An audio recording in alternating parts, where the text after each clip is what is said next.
So what watch brands are actually good then? That's the first question I'm almost always asked when I tell people I'm a professional watch reviewer. And to be honest, they're right to ask it. With thousands of brands out there making millions of watches at all sorts of price points, where do you even begin if you actually want something decent? The last thing you want to do is make a costly mistake, right? Should you plunge into debt to get a Rolex? Should you fight your way through crowds for the latest plastic swatch? Or should you just grab the highly rated Amazon bestseller and call it a day? No, you almost certainly shouldn't do any of those things. Thankfully, there are some much better options out there if you know where to look. I've tried more watches than I care to admit over the last 7 and a bit years, from big boys costing thousands to obscure challengers worth less than a chocolate bar. And as you might suspect, I've discovered that price doesn't always correlate with quality. In fact, many of the watches you'll find in your local jeweler's window, and even those at major online retailers, really are trash for the money, built for pennies in the Far East and sold for insane 1000% or more markups to gullible consumers. The good news is,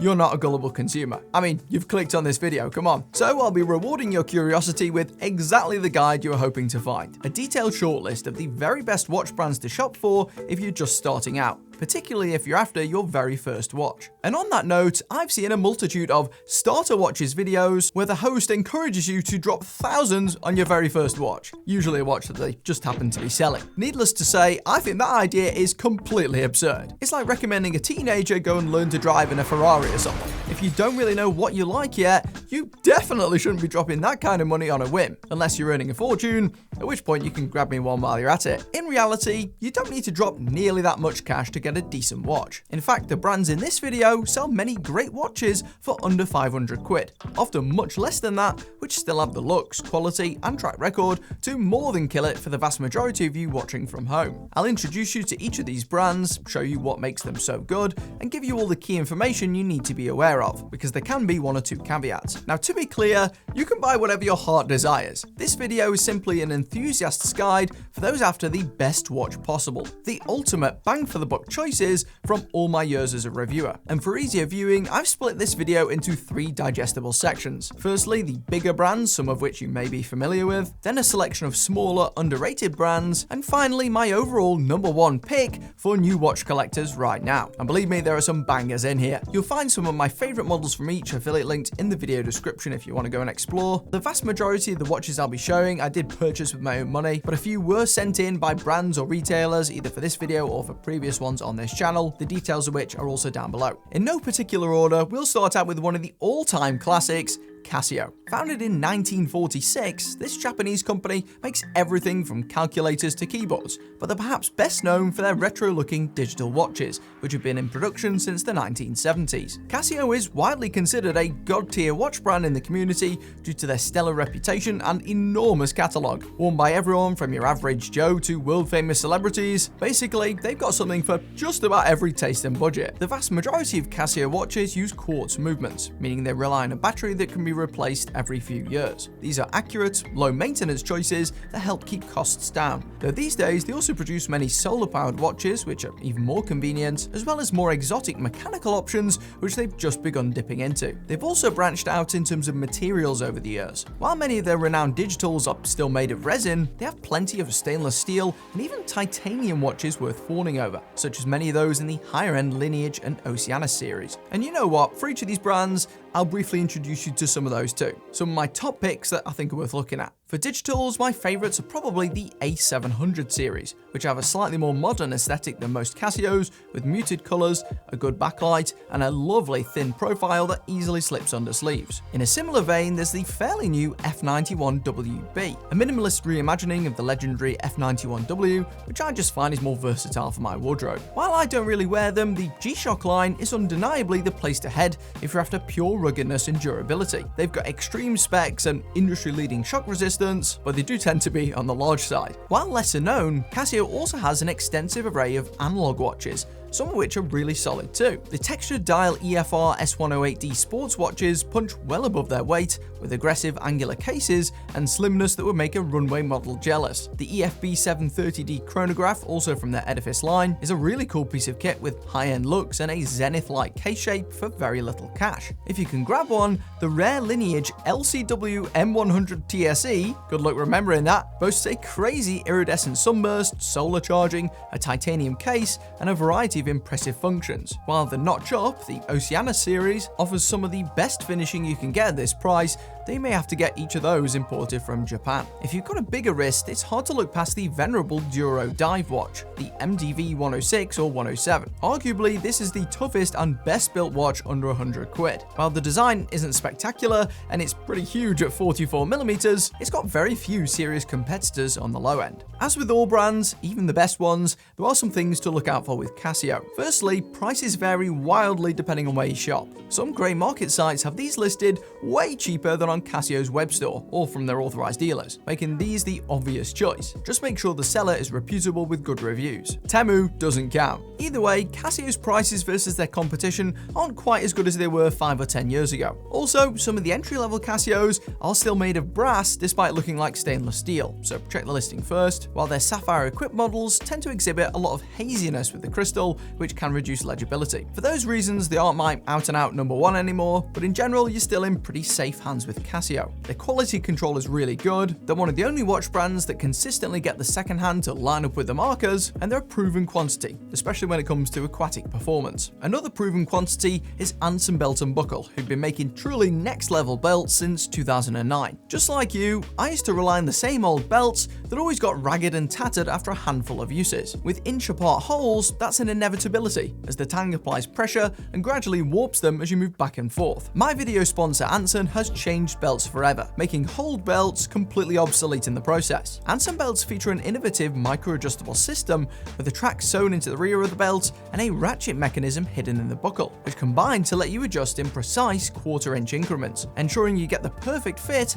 every single time. Gone are the days of your belt feeling too loose or too tight. Anson belts look better for longer too, as the mechanism only contacts with the rear track, rather than stretching the leather up front. And what's more, you can switch out the buckles to ensure you always have a combination that matches your outfit. I've been wearing ratcheting belts exclusively for over 7 years already, and I know that once you try them, your only regret will be that you didn't switch sooner. And because Anson Belt & Buckle are sponsoring this video, when you click the link in the description or scan this QR code to build a box set, you'll get 2 bonus pieces, a buckle and a strap completely free. So that's 3 belts and 3 buckles for a total of 9 unique belt combinations, all in one box. So click the link to get this exclusive deal, build your box set, and upgrade your belt game today. Now, I was very tempted to put another Japanese juggernaut on this list too, that being Seiko, or Psycho, as my friend Rob calls them. However, Seiko has really priced itself out of contention over the last few years, with most of its good new stuff carrying 4-figure RRPs that materially they struggle to live up to. Instead, I'm opting for their lesser known, albeit much more competitive sister brand, Orient, which basically occupies the same price bracket that Seiko did a decade ago. Officially incorporated in 1950,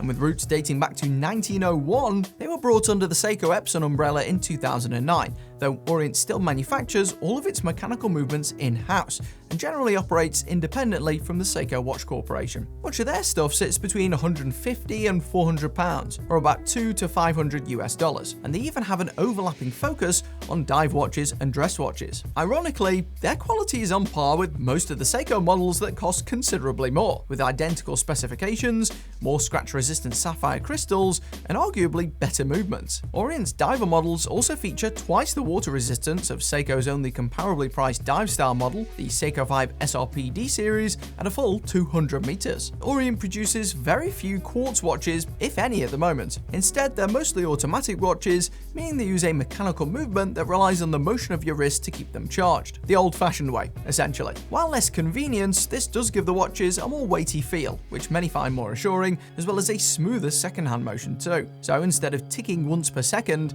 these watches gracefully sweep along with an elegance that nicely matches their design. Orient's most popular models tend to be from one of 3 ranges, the Kamasu, Mako, and Bambino series. The first 2 I covered extensively in a recent video, but in essence, they boast some really attractive designs, great specs, and an array of pretty tasteful experimental colors that won't leave you with a watch that looks like just another Rolex Submariner clone. Even today, most highly spec'd affordable dive watches are effectively copies of luxury designs just with the logo switched, which sounds fun at first, but from my experience gets boring pretty quickly. With Orients, you don't get that. You get something that stands on its own feet with its own identity. That's much the same for the Bambino line too. Admittedly, dress watches aren't as popular in the community given their more limited use case. You simply don't wear them as much. However, it's still widely agreed that the Orient Bambino is probably the best low-cost dress watch if you want something sexy from a heritage brand for not a lot of cash. These days, you can get the Bambino in many different iterations, including 3 or 4 sizes and with some radically different dial layouts and colors. My personal favorite is this Bambino small seconds 38mm. I think this looks the most expensive and luxurious, with a classic vibe and great proportions. If you're willing to spend more, Seiko's Presage line is also worth a shout, with some very snazzy textures and dazzling effects. However, I always found myself reverting to the Orient when I actually had the choice. As for divers, my favorites were the Casio V2, which comes in some great colors, and the Mako 40, which is a sporty modern design that's a touch more versatile. The main drawbacks of Orient watches are that their sapphire equipped models tend to exhibit a lot of haziness, some models have awkward lug widths which can limit third-party strap options, and their low light performance is generally worse than rivals like Seiko and Citizen, even if their quality control is usually better. On that note, I want to touch on Citizen briefly too. Citizen is another pretty famous Japanese watchmaker dating back to 1918. They're one of the most innovative watch companies over the last 100 years, introducing a range of different technologies such as the first titanium watch in 1970, the first solar-powered analog watch in 1976, and some of the most accurate movements ever built. Like Seiko in recent times, most of Citizen's new releases have sadly arrived at much higher prices than they used to, so rooting out the truly good value deals can be trickier than expected. So here are the ones that stood out to me. For an easy, safe all-rounder, the Tsuyosa range is hard to ignore.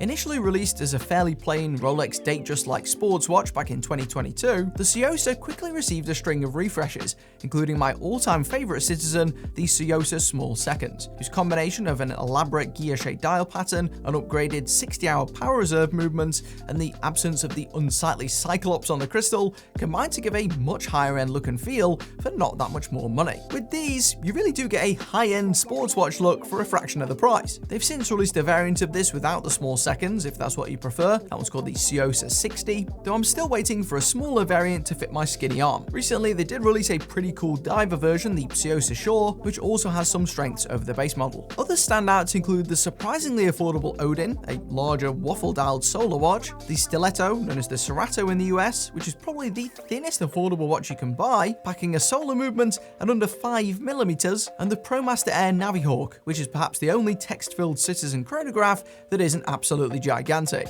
In general, the ProMaster range is pretty highly regarded among collectors, offering ISO-certified water performance and hardy construction for fairly respectable prices. While they often lack the finesse of Orient's designs, they compensate with more solid-feeling bezels and better luminescence. Citizen also makes some pretty interesting titanium watches, and if you want a lightweight piece that's nice and comfortable, they're a good choice. However, you can all but ignore the bold marketing claims about their scratch resistance. I've scratch tested numerous Citizen watches at this point, including their highly regarded Duratect ones, and found that they're effectively no more performant than most completely untreated titanium watches, hence why there are so many reports of these scratching from surprised customers on sites like Reddit. Many still have cool textures and designs going on, and they are very comfortable, so they are viable as long as you prepare yourself for a bunch of the usual scrapes and marks. Citizen makes both solar and mechanical watches, including the movements for each, produced by its subsidiary Miyota. Interestingly, you'll find these movements powering many other watch brands, even some of their direct competitors. As you might have gathered,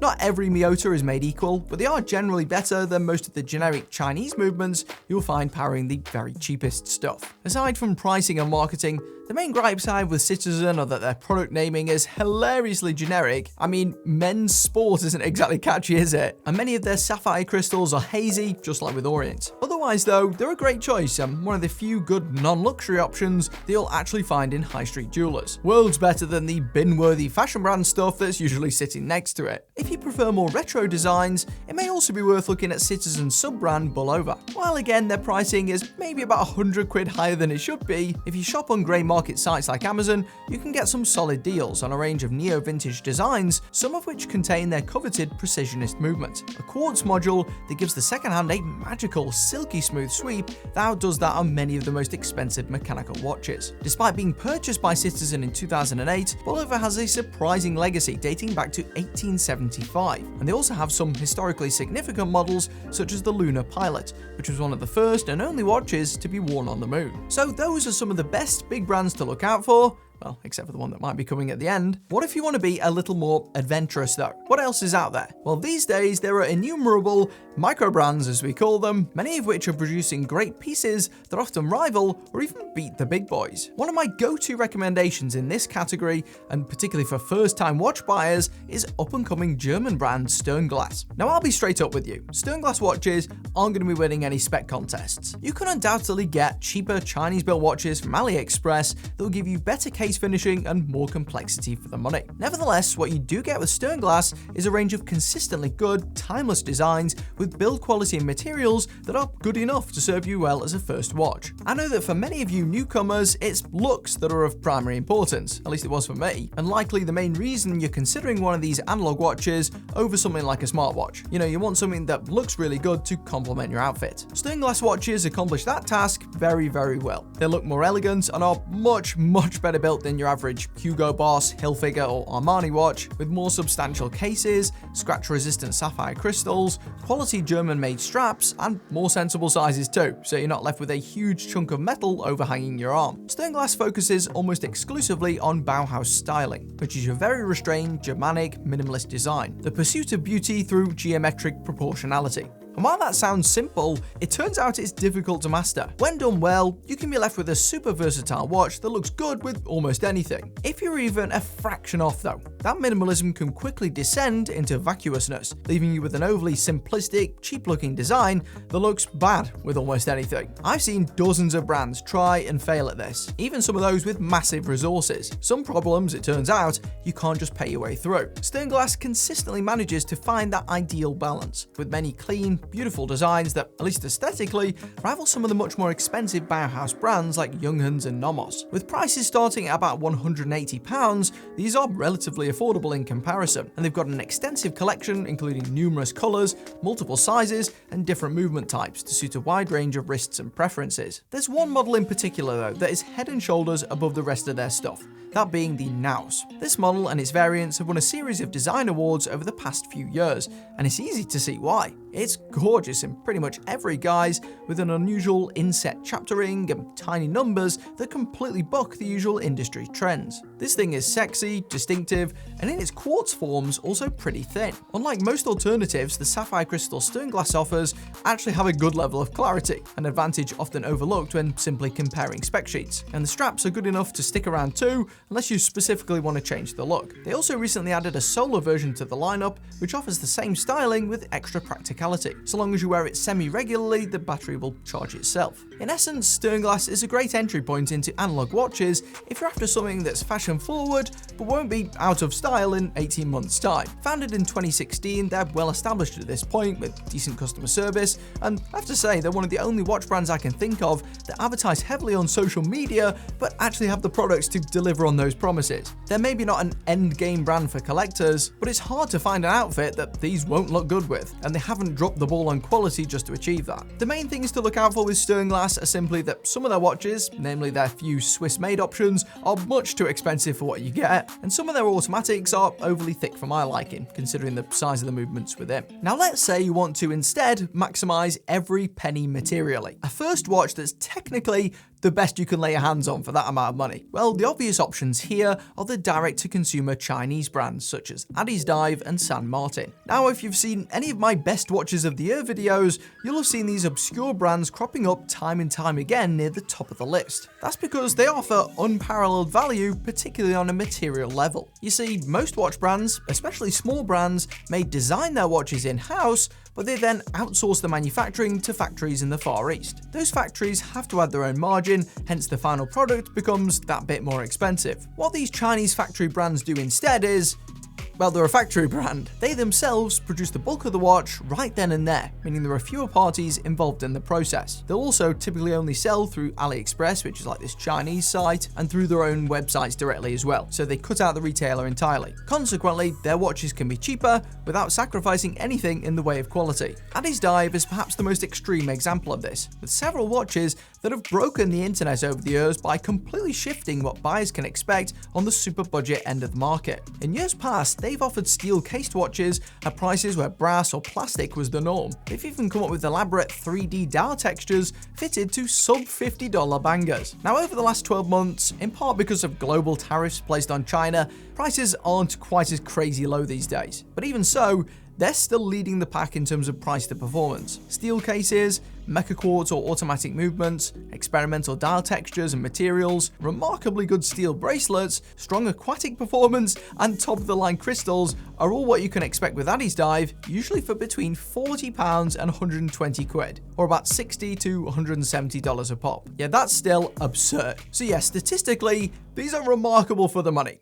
What's the catch? Well, there are two of them. Number one, like many other Chinese brands, the majority of their designs are homages, or as I call them, rebadged clones of luxury designs. So if you want something more original, you've got to be pretty picky. And number two, the branding. Yeah, Addiesdive isn't exactly a catchy word, is it? And their sub-brand Addieskin, well, well, that just sounds like a contraceptive brand from The Simpsons or something. Yeah, it's a shame too, as Addieskin, they're even more impressive with some higher end touches. So yeah, it's just one of those things you've kind of got to look past. If you can though, you'll be in for a treat. And it's at this point that I'd like to ask you a favor. If you like these really long form, detailed videos, and if you find them useful to some degree, I'd really appreciate it if you'd subscribe to the channel. I never usually ask that question, but these videos take an eternity to put together, and seeing that subscriber number increase really makes me feel good about what I'm making, you know? I recently looked at another similarly priced contender called Watchdives, whose quality also seems to be up there, and they got a slightly less stupid name, albeit I've only tried one of those to date, so I don't feel comfortable recommending them just yet. As a first-time buyer, you may still feel a bit hesitant about the reliability of these random no-name brands. You know, what if it stops working? Well, the thing is, unless they make a huge QC blunder, that sort of thing probably won't happen any more often than with other typical brands. That's because Addiesdive uses many of the same movements as you'll find in tons of other mainstream watches, the movement being the thing that makes the watch tick. These are usually sourced from Seiko or Miyota, so unless they've messed up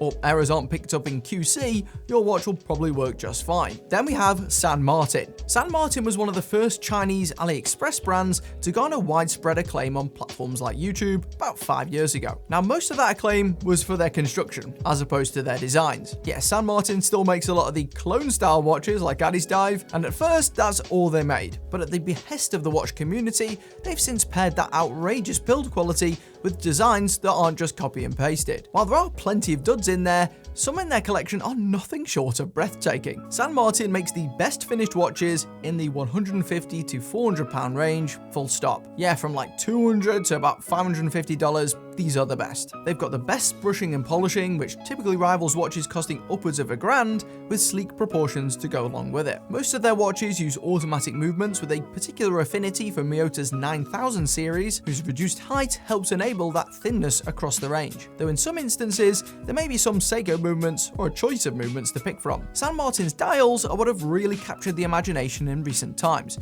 with models like the SN0129, the SN0144, and the SN0150 raising the bar for what budget buyers can expect, holding up astoundingly well even at a macro level, as you can see right now. In a similar vein, San Martin watches, at least the braceleted ones, come with concealed micro-adjustable clasps across the board, a feature that low-cost shoppers could have only dreamed of a decade ago. That kind of thing was reserved for 4-figure watches and above. Things like this and brands like this are effectively the reason I can't honestly recommend the low-cost high street stuff anymore, such as Seconda or Rotary here in the UK, or the likes of Fossil or Armatron in the US. Most of those watches are made in China anyway, and with these Chinese brands, because you are genuinely cutting out the middlemen here, you get a watch that doesn't just look and feel much more expensive than those, but likely was much more expensive to manufacture, all for a lower price or similar at checkout. While they do cost more than Addiesdive, San Martin watches are better made with more premium movements, have even stronger luminescence, and obviously bear much less garish branding, which is a relief. In fact, they've actually got a fully Chinese sister brand too,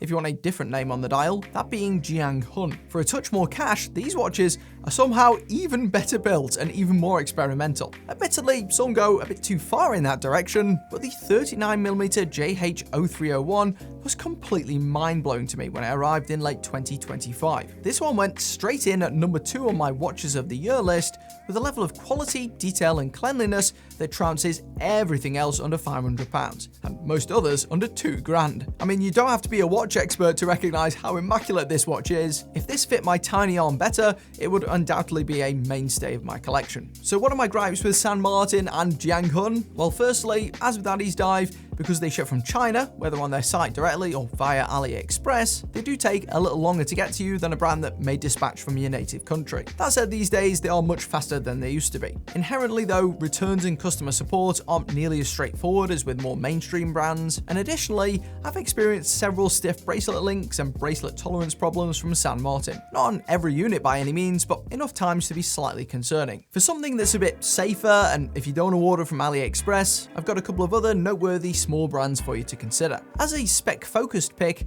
Ratio watches based out of Singapore are a pretty impressive budget choice. Founded in 2017, this is the home brand of popular watch dealer Creation Watches, which has been around for over 20 years. Ratio is essentially their attempt to create simple, no-nonsense, entry-level watches that mirror what the big brands offer for a lot less money. Indeed, most of their stuff is actually under £100, so AliExpress rivaling prices while boasting many of those same specifications, including strong ISO-certified water resistance, identical movements, steel construction, and sapphire crystals. All you could ever want as far as durability goes. Now, their brand identity isn't super well defined, and several of their designs I find a touch generic, but they're so unbelievably cheap, you may find that easy to forgive. And in certain ways, they're actually better than the pricier big brands too. Take their divers, for instance, which I think are their strong suit. Their super affordable Freediver Professional rivals the venerable Casio Duro on all fronts. It's similarly priced, if not cheaper in some territories, is substantially thinner and a touch narrower for a less gigantic wear experience, and also boasts massively improved low-light performance, at the cost of a much plainer dial and considerably simpler case finishing. For fewer sacrifices, they have the incredibly well-rounded Freediver X, which is a better-built piece priced at around £175 or $230 at the time of recording, and 5% less than that if you use code BEN05 at checkout. I always appreciate when brands send me those. This thing is like what OnePlus phones used to be years ago, a true flagship killer. Not only does this house all the headline specs, such as big water resistance, a screw-down crown, and a sapphire crystal, but it also looks pretty good in the process. Partly that's down to the exemplary case finishing, which is at least 2 rungs above what you get on the likes of Citizen, Seiko, or Orient. Similarly, its ceramic 120-click bezel embarrasses the big boys, making use of really cool angled knurling, which makes it look great from side on, and a tight action made up of clean defined clicks rather than the tinny, raspy bezels you'd usually expect at this price. The design too is pretty original, and in this shiny blue colour, I think is rather attractive overall. It is a little chunky, and it only comes in 2 colours so far, which is a bit limiting, but otherwise, it's really hard to find fault here, especially for under 200 quid. Ratio also covers all of the other main bases too, such as chronographs, GMTs, and field watches, which share comparable properties and price tags. Very excited to see more from this up-and-coming contender, especially with other brands' prices shooting up across the board. Now, I've got 2 more brands I want to briefly mention before I get to my number 1 pick. First up is US-based Vaer watches. Founded in LA in 2016, and with many watches assembled in the US, Vaer offers watches that strike an unusual balance between neo-vintage military and surfer cool. An unexpected combination that sounds like it shouldn't work, but Vaer has proven unequivocally that it absolutely can. In fact, their D5 Pacific was my number 1 watch of 2024, with delicious tropical theming and a multi-layered dial that I instantly fell in love with. While it wasn't the cheapest watch, at around $700 or £520, ones, it still felt like a steal, with tremendous build quality, a curvaceous case, insane luminescence, and an air of prestige that one could only hope for from a £2,000 watch. In a nutshell, when they get it right, Vaer has one of the highest all-around ceilings in the affordable watch space. Now, not all of their pieces reach such a lofty standard. However, they do have a number that get close for significantly less money. They produce both quartz and automatic models, with their collection mainly comprising of slick GMTs, some very distinctive square chronographs, and an array of minimalist field watches themed after some of the most famous global conflicts. Again, I think their dive models are probably their forte though. They just added some new 36mm models to the lineup, meaning you can now grab some of their most affordable models like the DS2 in 3 different sizes and in a bunch of different colors. The type of choice you never get with big brands. With many watch brands, their cheapest watches often look really cheap too. That isn't really the case with Vaer, whose lowest priced stuff still maintains much of the DNA you get with their costlier offerings. In my eyes, these are undoubtedly sleeker and more sophisticated than most entry-level big brand alternatives. Most Vaer watches sit between about $180 and $500 or about $130 to £400, though the higher end stuff can stretch up to $1,000 depending on the spec and finishing. Occupying a similar price bracket is Singaporean brand RZE. Like Vaer, these guys also stand out for combining themes really well. In this case, it's mountaineering and street style. RZE watches make use of many of the foundational style cues from classic military designs of years past, but transform these into something much more modern through the addition of contemporary design elements and cutting-edge materials. Here you get bright colors, aggressive angular case shapes, and next-level durability for between £250 and £700, or about $350 to $900, usually though towards the lower end of that. My favorites from this brand are those using their proprietary case material, Ultra Hex Titanium. For once, a fancy word like this isn't actually a gimmick. No, this is essentially a specialized hardened form of titanium that's so good it may as well be bulletproof. I scratch tested this extensively in one of the videos I mentioned earlier, and not only did it utterly trounce Citizen Super Titanium, but it beat essentially everything else on the market outside of ceramic, all while boasting the lightweight benefits of titanium. So yeah, this stuff is mega, and the great thing is they've also got their designs to back it up too. These are extreme, durable watches that, for once, aren't ugly monstrosities, which is far from what we've come to expect. Another brand that isn't ugly is my number 1 pick. That's right, we made it. We're here at last. My voice is starting to go. As of right now, I think the best all-around brand for newcomers is Timex. Now, a decade ago, I would never have said that. Timex was primarily known for dirt cheap mall watches, and while they had a remarkably long history, they weren't exactly known for attractive designs or premium materials. Skip forward to today, and they've had one heck of a glow up. As one of my commenters recently put it, Timex is legit now. Yeah, while many of its rivals have doubled in price with no obvious improvements, Timex prices have stayed much steadier, especially on the grey market, all while their watches have gotten better and better. Rival brand owners must be cursing the Timex design team every time they lay eyes on the latest model, as they've been on a truly generational run, producing banger after banger at a breakneck pace. Timex now has such a high hit rate that the only brand whose marketing emails I actually want to receive. Seriously, give me that spam! As a full-time wristwatch reviewer, I've kind of got unfettered access to almost any watch you can think of. It's just one of the perks of the job. Yet I found myself wearing Timex watches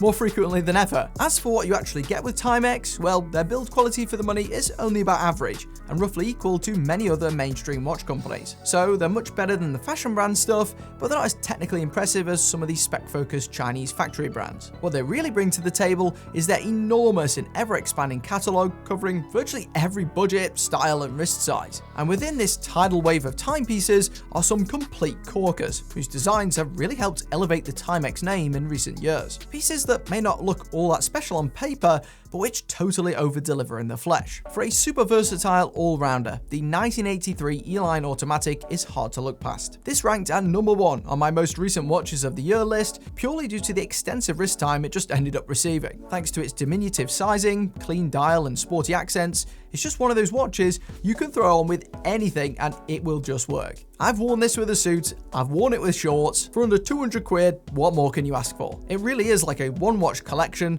with looks that belong on a runway, and not a plain runway, you know what I mean. In a similar vein, I still enjoy the retro-futuristic Marlin Jet Automatic from a couple of years back. Like the E-Line, this just boasts a level of design language usually reserved for watches costing over $1,000. It is quite thick, perhaps a bit much so, but a lot of that is constituted of this insane all-encompassing crystal, which wraps around the entire top top portion, rather like the dome on the top of a UFO. The whole look here is really unique, with a steep concave dial and a smooth bezel, each tucked away there under that helmet-like acrylic. The stock strap is a bit subpar, but the rest of the package really makes you wonder why anyone would spend thousands when this marvel is available for under 300 quid. Again, it's one of those where if a luxury brand released a watch that looked like this, there'd be another zero on the end. It's just true. Another favorite of mine is the diver-inspired Timex GMT. Yeah, while Timex does have some decent proper divers in their deep water range, I lean more towards their retro-looking Q models, including this really stylish 38mm four-hander,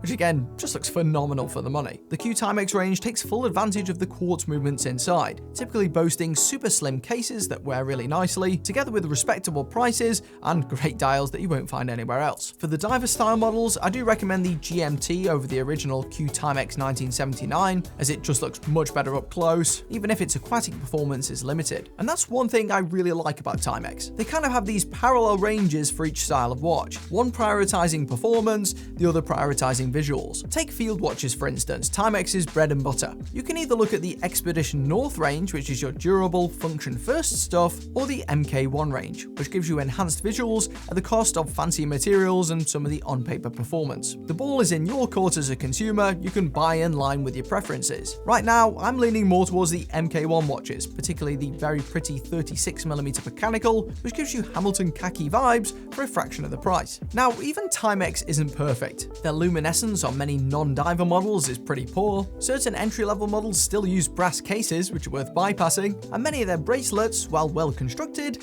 still lack micro-adjustment holes for some reason, meaning you can only adjust in link-sized increments. To me, this is only forgivable if the bracelet links are particularly small, like with the Timex models, so a lot of the time it's worth going for the strapped options instead. Also, Timex are one of these brands that make significant use of discounts and sales to shift their watches. They're not as bad as Invicta, whose watches seem eternally on sale for hundreds or thousands less than their seemingly Seinfeld-inspired retail prices, but I'd still check for discount codes when you can, as they are frequently available. Certain models like the E-line are still good value without the codes, but others are a bit more reliant on them to remain good value. For some nerdier picks, you should check out the two videos on screen now. I've got my best watches of 2025 awards list and my top 20 Timex watches list, which also includes some Timexes you should probably avoid.